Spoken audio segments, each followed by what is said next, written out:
এক ছিল ছোট্ট গ্রাম। গ্রামের পাশে ছিল এক জাদুর বন। সেই বনে থাকত টুনি নামের এক সাহসী পাখি। টুনি যাকে দেখত তার মন ভালো করে দিত।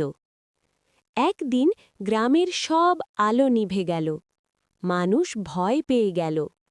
তখন টুনি উড়ে গেল জাদুর বনের গভীরে। সেখানে সে পেল আলো জ্বালানো এক সোনালি ফুল।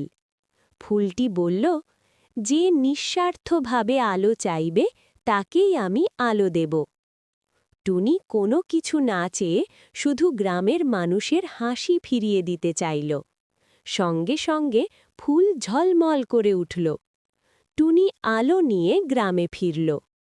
গ্রাম আবার আলোয় ভরে গেল। মানুষ খুশি হল। সেই দিন থেকে সবাই জানল, নিঃস্বার্থ মনেই আসল জাদু থাকে।